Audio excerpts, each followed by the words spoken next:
Good morning and welcome to Marketing by the Numbers. Today we're going to talk about the factors you should consider as you're working on your marketing budget. My name is Lorraine Ball and I'm going to be your presenter today.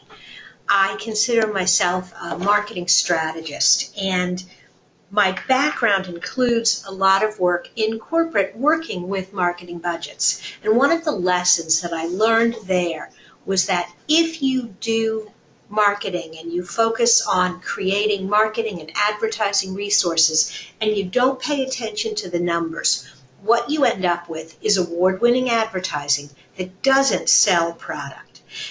And while large organizations can afford that, small businesses can't. If you're going to be spending money on marketing, you need to see good results. Marketing is about the response. When it comes to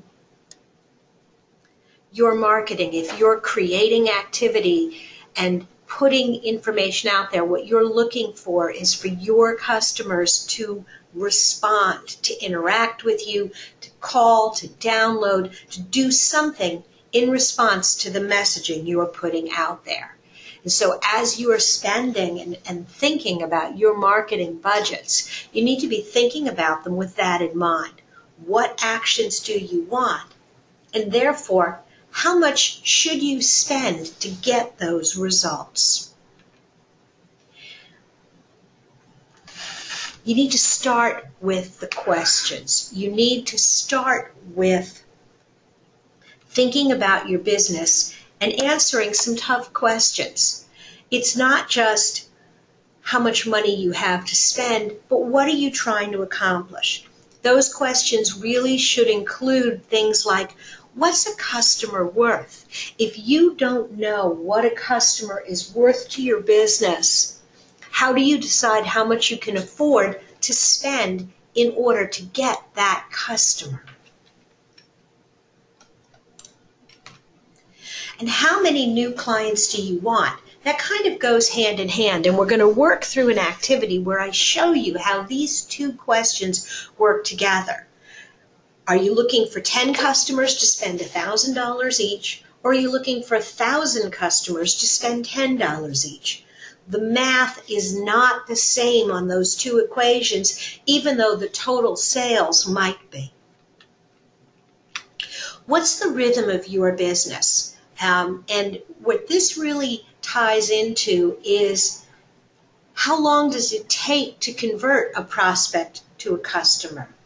Is it a very quick one and done, like a pack of gum in the grocery store, or is it a courtship that requires lots of steps and interactions along the way, like buying a new car?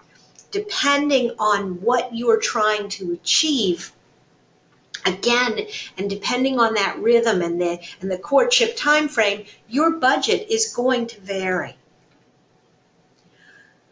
What is your closing rate?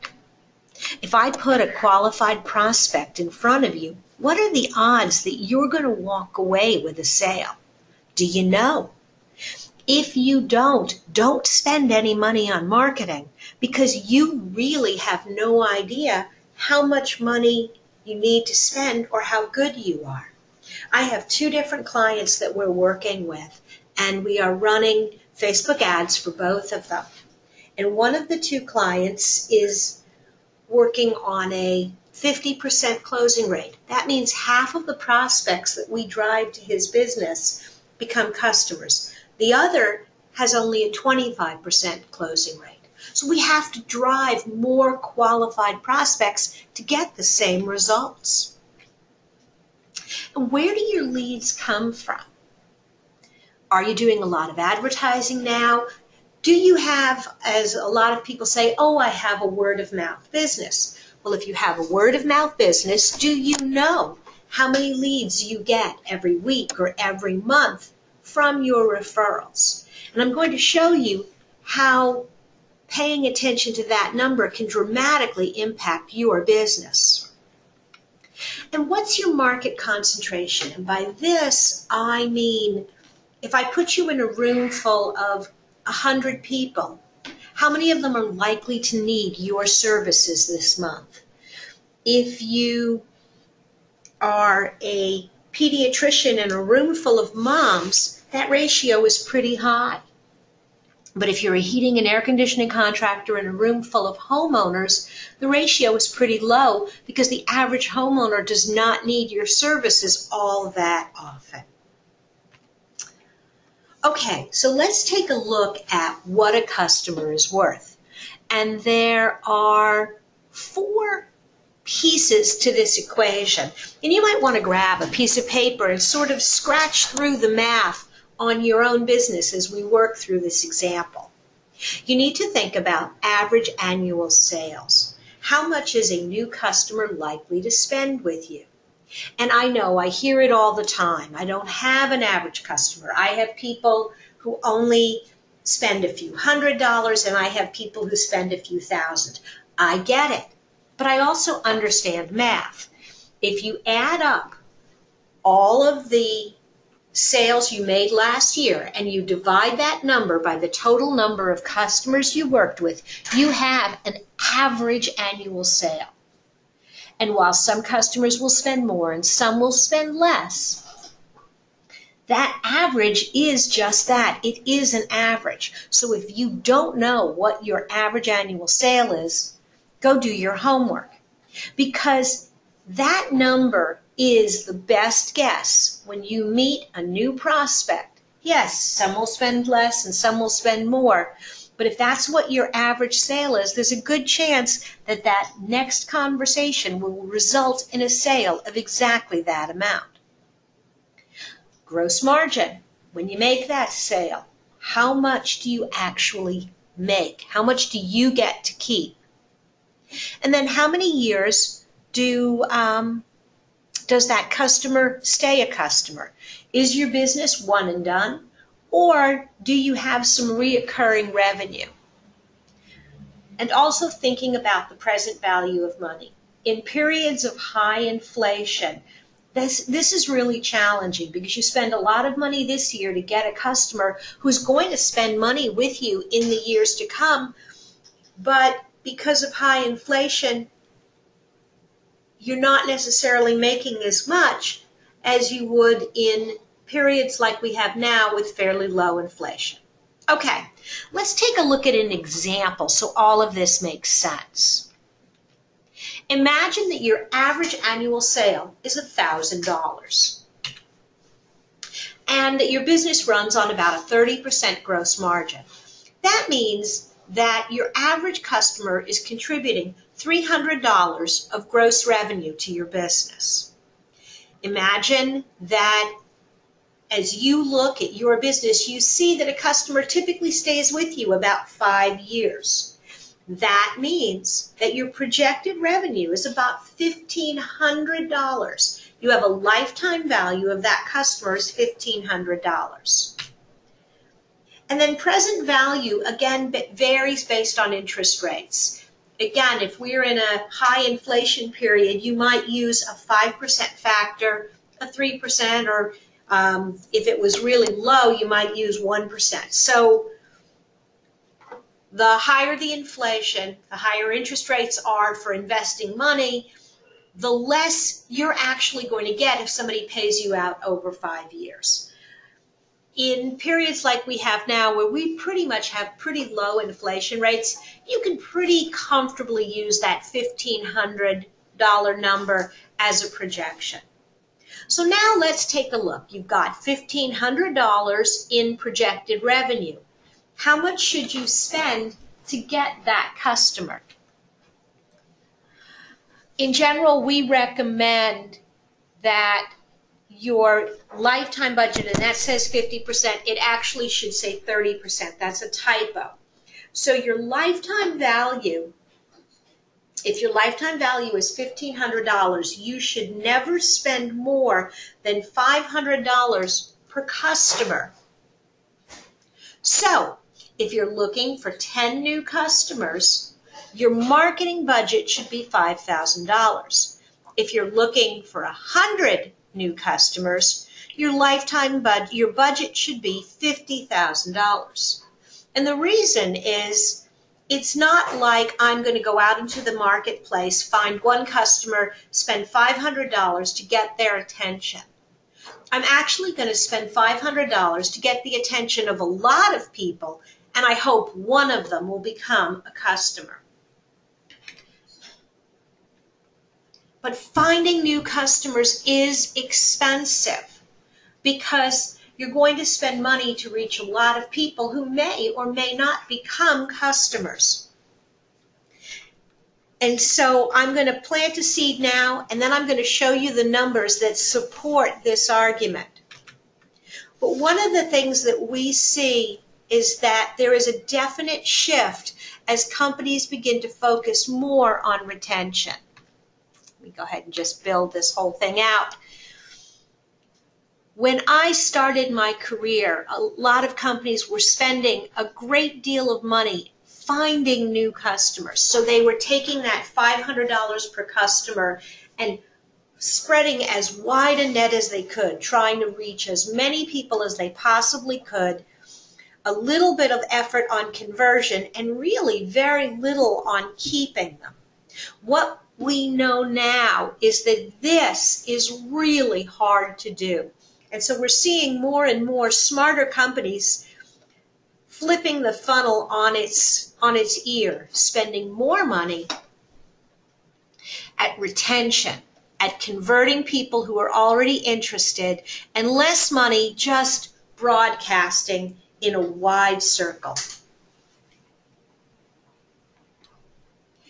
And what we're seeing to support that is sort of this kind of circle where you create a customer experience, you create a wow experience. Maybe that's a sales transaction, whatever the interaction is, and then you entice people to stay in touch with you. You get them to sign up for your newsletter, you create a social media platform, maybe you get involved in community activities, and you engage with both your customers, inviting them to come back in and do business with you again, creating a revenue stream from repeat business, but also creating a revenue stream because you're fueling your word of mouth. These people are talking about you on social media, they're talking about you in networking events, and that drives new prospects. This model is significantly less expensive to run than a model that requires on you running an ad in the newspaper every single week to drive new people into your business. All right, let's go back to some of my questions and let's kind of step through the mathematics that help you figure out how much you need to be spending and, more importantly, where. You've already done the calculation. You already know that your customer is worth $500 and you've already decided how many new customers you want to be spending.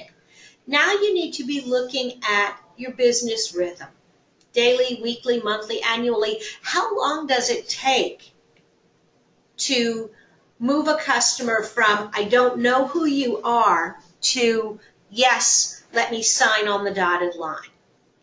For retail companies, and I started my career in retail, that was a daily business. If sales were slow on Monday, I could go out to the sales floor, mark things down, drop an ad in the paper or on the radio, and I would sell more tomorrow than I sold today.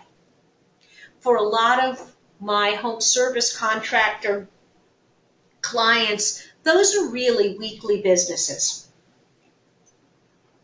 They may have a conversation with a homeowner today. They may send them a proposal, but it usually takes about a week, start to finish, to get the project on the schedule and make the sale. For real estate agents, typically they think about the world in quarterly increments. I sort of manage my business month to month because usually it takes about 30 days from the beginning of a conversation through people participating in classes, seeing some of my resources to ultimately becoming a client. But you need to think about what your business rhythm is. For the purpose of this activity, we're going to take an example of a heating and air conditioning contractor who's got a weekly business. And so the next question you have to ask is, how many customers do you want in that time frame? And let's imagine that your objective is 10 customers. Do you remember I had said that one of the most important questions is the closing rate? This is where you figure out how many leads you really need. So, again, let's take a look at my heating and air conditioning contractor who wants 10 new customers this week. If he has a closing rate of 25%, that means that he needs 40 qualified leads. If he closes 1 out of every 4 sales, he's got to have 40 qualified leads, 40 people who legitimately are going to buy an air conditioning system from him or one of his competitors in order to get 10 customers. So then the next question is, where do the leads come from? Do they come from referrals or from advertising? There are only 2 places that your leads can come from. Referrals may be repeat business from people he's worked with before, or they may be an introduction that comes from somebody who's already worked with him. You know in your own business that the leads that come from the referral side of this pyramid are easy to close, or easier to close. When the phone rings and somebody says, "Hi, you worked with my friend Mary and she said to call you," that is a dramatically different conversation than, "Hi, I found you on Google. I saw your ad in the newspaper." You actually will have 2 different closing rates. And if you really break down your business and pay attention to it, you will see a difference. But for the purpose of this activity, to keep the math simple, let's assume that the leads are equal.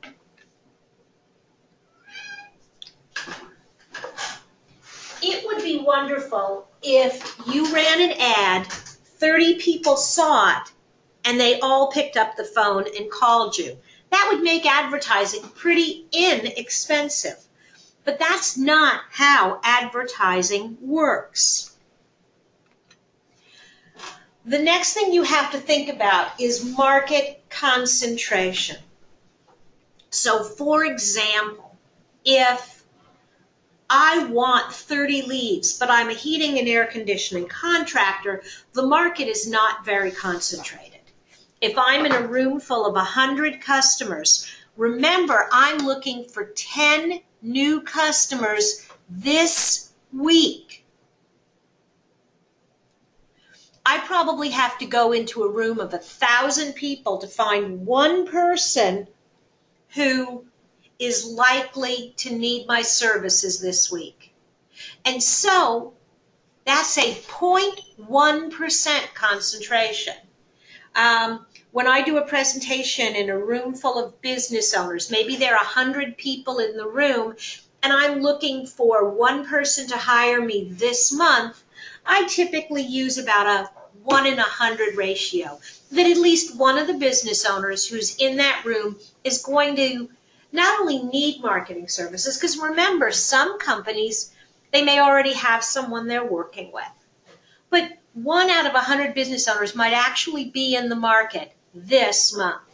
But in this case, the heating and air conditioning contractor has to find 3,000 people to see his message, to find those 30 leads to contribute to this total to get to 10 transactions.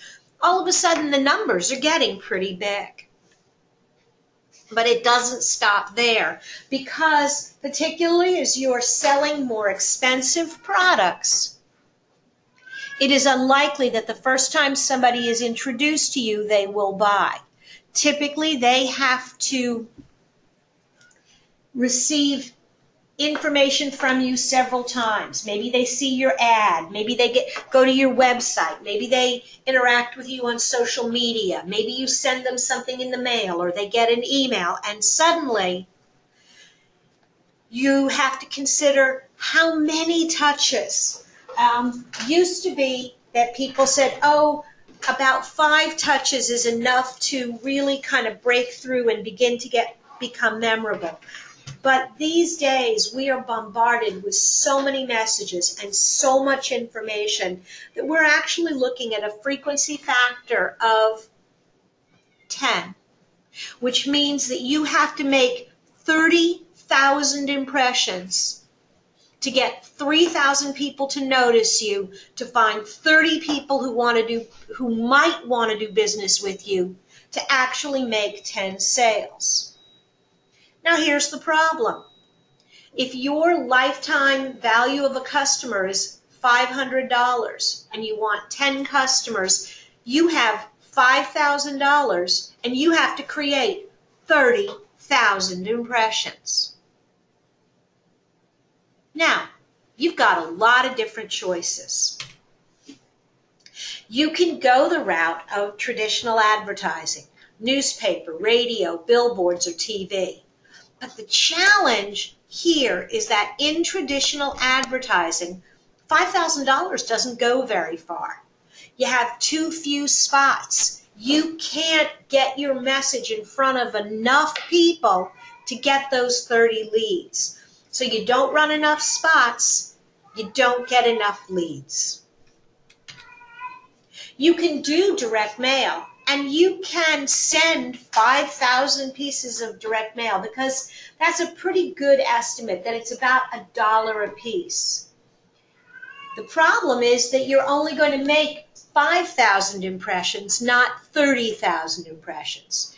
And with an average response rate of between 0.5% and 2%, a well-targeted list might generate 25 to 100 responses if you're lucky.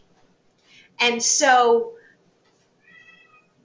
if you're looking for 30 responses, really, really well targeted. And the trick here is, but Lorraine, you said, that it'd be only 30 people out of 3,000 might actually be interested. These numbers go up if you have not just homeowners, but if you're doing a direct mail piece to a neighborhood of homes that are 8 to 15 years old, because they are more likely to need a furnace replacement, you might get higher responses. Web marketing and social media, and this is where I spend a lot of my time. $500 of social ads can generate a lot of impressions. We can literally touch thousands and thousands of people.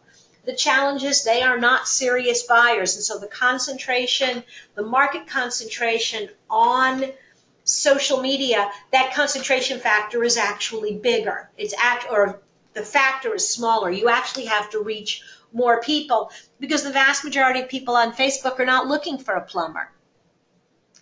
Conversely, you can go down the Google AdWords category, which really does reach the more targeted, more serious buyer, but it can be very expensive based on the category. You can spend $10 or $20 a click just to get someone to come to your website. Yes, organic traffic is free, so if you can be in the #1 spot on Google, in theory, you're not paying for every one of those clicks, but you are, because there's a cost to generate the content and there is a cost to maintain your search position. So how do you stretch your marketing dollars? How do you reach a wider audience for that same amount of money? Well, you could close more. You remember when we were doing the pyramid, and you saw that 25% closing rate. Let's take a look at what happens if you get better at closing. What if you get to a 50% closing rate? So you're now converting half of the people that call you into customers. Well, now instead of needing 40 qualified leads, you only need 20. If you still get 10 leads from the referral side of the pyramid, you only need 10 advertising leads. Well, that's a significantly smaller number. Well, and with that smaller number, you don't need to spend as much. All the other numbers remain the same. 1% concentration, 10% frequency factor, but your exposure target is now 10,000 instead of 30,000. So that same $5,000 does not have to go as far. You can make it a much more focused communication, and you did it just by improving your closing rate. So how do you close more? There are 3 things you can do to improve your closing rate. The first one is get better at sales. Now, I'm not a sales coach, and so I'm not a sales coach, and so I honestly can't really help you there. But what I can tell you is think about how good you are and how comfortable you are in front of a prospective customer. If you know you're not any good at it, start taking some sales training. For me, that was a game changer. I worked with a sales coach, and I am significantly better, and I close more of the sales than I did. On the other hand, if you don't know if you're any good, have somebody go on a sales call with you. Now, this can't be your mother, and it can't be your business partner. It has to be someone who really has no vested interest in the outcome, and let them kind of observe you in that sales conversation and give you feedback on what you did well or didn't do. If you have a friend who is in insurance or a pharmaceutical rep, these guys tend to have a lot more training in sales, and they may see some things in your sales performance that they think you can improve on. But if you have someone ride along with you and they're like, you know, I watched you and I thought you did everything right, but it still didn't work, you still didn't get the sale, then you need to back up a little bit and ask yourself, am I driving the right people to the table? When I sit down with a prospective customer, are they really a qualified prospect? Do they understand what I do? Are they ready to buy? Are they prepared? Have they done their homework? I had a situation years ago where I was getting a lot of people who were calling us because a friend of mine was sort of sending them our way. And I love Tony, but he was sending me people who really weren't prepared to spend what our services cost. They were assuming that we were significantly less expensive, so we'd get to the conversation, everybody would be really excited, and I would quote them a price, and they'd walk away, and nobody was happy. I wasn't closing sales. They were disappointed because they weren't getting service. Another example of that is when I was at Conseco, we did a campaign. It was an online gaming contest. We got a lot of people participating in the game, but none of them became customers because the people who participated in the game, for the most part, were guys 18 to 25, and our typical customer was a woman age 55. So we were driving the wrong people. So if you find yourself having lots of sales conversations and they're not going anywhere, step back and look at your marketing and ask yourself, do people know what you do, and are they prepared for the conversation?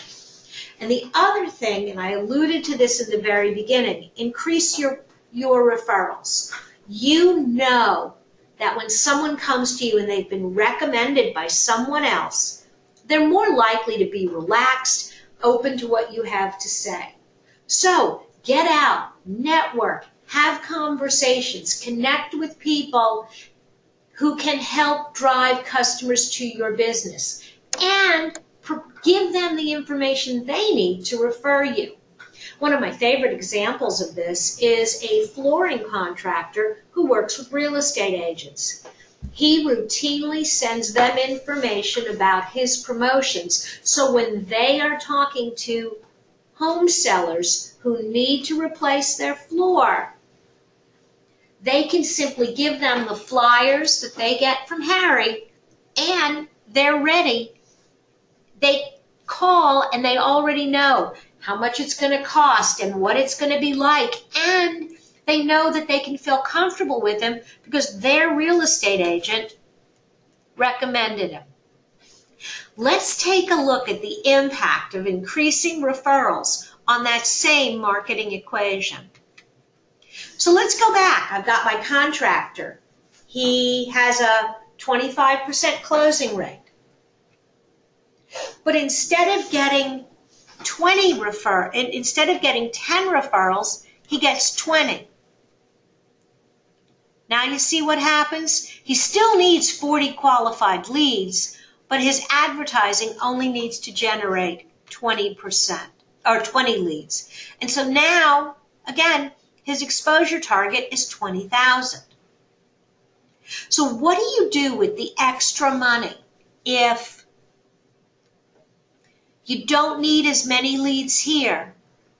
What if you take some of your marketing and advertising funds and you spend it on referral programs, incentives for people to send you a referral, whether it's a customer reward or a referral bounty or bonus to your networking partners? In both of those cases, you create a much stronger referral network.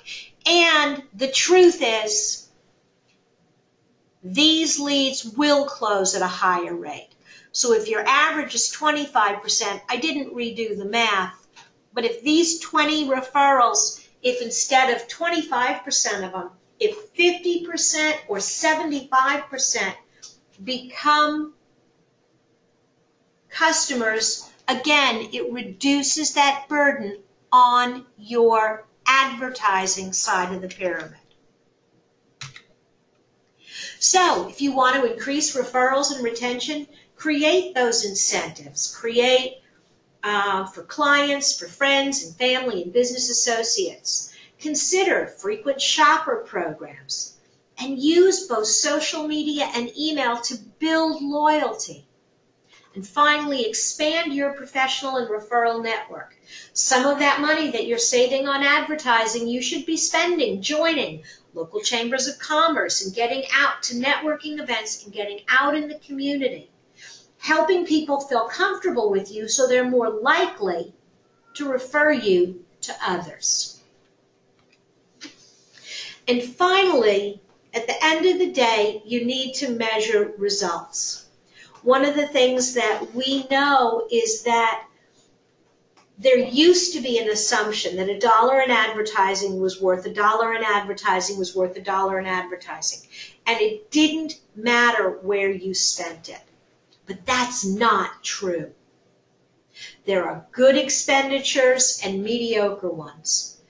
And so hold your marketing accountable. Look at how many sales you get, how many qualified leads. Pay attention to your conversion rate. If your closing rate is consistently running at 1 in 4, step back and figure out what you can do to make it 1 in 3. And look at your traffic numbers. If you're a retail store, when you run a promotion, does your traffic change? If you're an online business, if you're running advertising on Facebook or you're doing a lot of activity on Twitter, is that resulting in more people coming to your website? and where on your website are they going. The whole conversation about measuring results is really the topic for another presentation. You'll get an invitation after today's program that is designed to kind of pick up the conversation where this one left off. Now's a great time. If you have questions, please feel free to kind of pop your hand up and let me know, and I'm happy to answer questions about budget. I would love to say that this is completely a science, that you can absolutely pour in a number here and out comes another number somewhere else. But that's not true. There is an art to this. But you can control some of the variation simply by paying attention to the numbers. If you have questions after today's program, feel free to reach out to us. Look for us on Twitter. You can find us on the web at roundpeg.biz. Thanks so much for being a part of today's program.